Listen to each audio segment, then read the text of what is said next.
আকাশবাণী আগরতলা, স্থানীয় সংবাদ পড়ছি সিদ্ধার্থ শঙ্কর চৌধুরী। আগরতলা পুর নিগমের 2025-2026 অর্থ বছরের বাজেট আজ পাশ করানো হবে। অধিবেশন শুরু হবে সকাল 11টায়। উল্লেখ্য, গত 23 এপ্রিল মেয়র দীপক মজুমদার 475 কোটি 83 লক্ষ টাকার বাজেট পেশ করেছিলেন, যার মধ্যে ঘাটতি ধরা হয়েছে 72 লক্ষ 2,000 টাকা।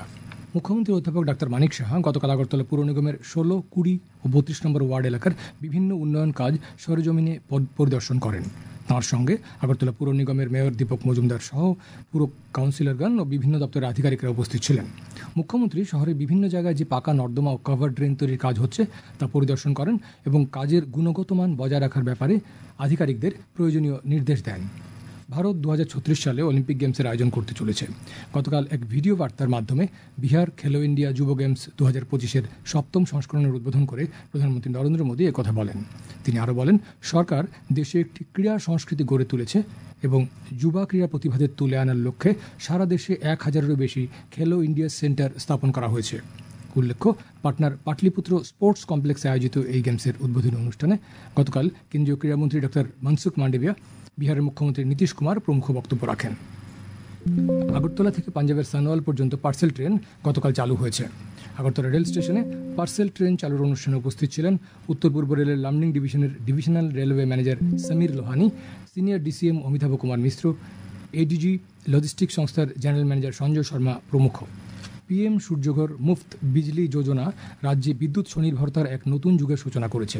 এই প্রকল্পে গ্রাহকেরা নিজ বাড়িতে সোলার প্লেট বসিয়ে বিদ্যুৎ উৎপাদন করে যেমন ব্যবহার করতে পারবেন, তেমনিভাবে উদ্বৃত্ত বিদ্যুৎ নিগমের কাছে বিক্রিও করতে পারবেন।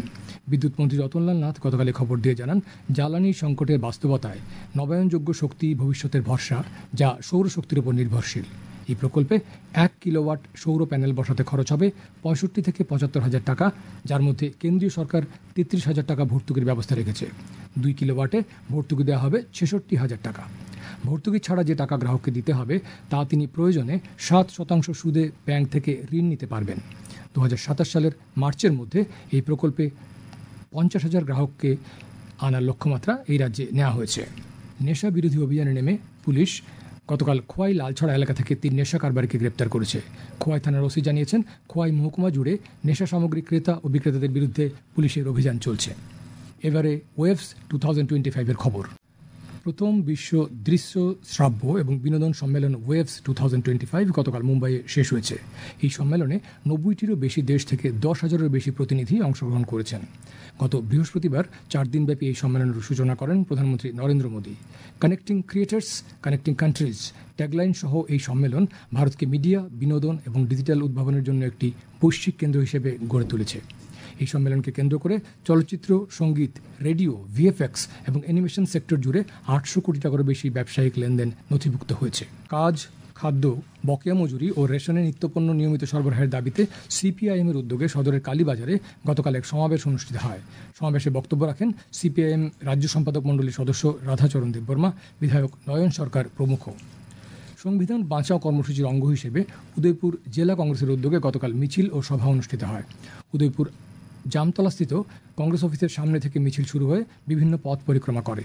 পরে এক পথসভায় বক্তব্য রাখেন প্রদেশ কংগ্রেস কমিটির সাধারণ সম্পাদক মিলন কর, উদয়পুর জেলা কংগ্রেস কমিটির সভাপতি টিটন পাল প্রমুখ। আগরতলার বরদোয়ালির মধ্যপাড়াস্থিত নব অঙ্গীকার সামাজিক সংস্থার 48তম প্রতিষ্ঠা দিবস উপলক্ষে গতকাল মেগা স্বাস্থ্য শিবির ও বসে আঁকো প্রতিযোগিতার আয়োজন করা হয়। অনুষ্ঠানে উপস্থিত ছিলেন আগরতলা পুর নিগমের কর্পোরেটর শম্পা সরকার চৌধুরী প্রমুখ। স্বাস্থ্য শিবিরে বিশেষজ্ঞ চিকিৎসকরা স্বাস্থ্য পরীক্ষা করেন এবং রক্ত পরীক্ষা করে বিনামূল্যে ঔষধ প্রদান করা হয়। আগরতলার বিভিন্ন সামাজিক সংগঠন এবং ক্লাবের পাশাপাশি অল ত্রিপুরা লাফিং অ্যান্ড হেলথ অ্যাসোসিয়েশনের উদ্যোগে গতকাল বিশ্ব হাসি দিবস উদযাপন করা হয়। এই উপলক্ষে রাজধানীর তুলসীপতি বালিকা বিদ্যালয়ের সামনে থেকে হাসির উপকারিতা সম্পর্কে সচেতনতা বৃদ্ধির লক্ষ্যে শোভাযাত্রা বের হয়ে শহরের বিভিন্ন পথ পরিক্রমা করে। বিশ্ব হাসি দিবসের মূল লক্ষ্য হল হাসির মাধ্যমে বিশ্বজুড়ে শান্তি, ভ্রাতৃত্ব এবং বন্ধুত্বের চেতনা তৈরি করা। আজ দুপুর পর্যন্ত আগরতলা ও তার পার্শ্ববর্তী এলাকার আবহাওয়ার পূর্বাভাসে জানানো হয়েছে, আকাশ অংশত মেঘলা থাকবে, বজ্রবিদ্যুৎ সহ হালকা থেকে মাঝারি ধরনের বৃষ্টিপাতের সম্ভাবনা রয়েছে। দিনের সর্বোচ্চ তাপমাত্রা থাকবে 35 ডিগ্রির কাছাকাছি। আগরতলায় আজ ভোরে সর্বনিম্ন তাপমাত্রা ছিল 23.6 ডিগ্রি সেলসিয়াস। গত 24 ঘন্টায় বৃষ্টিপাত 3.6 মিলিমিটার।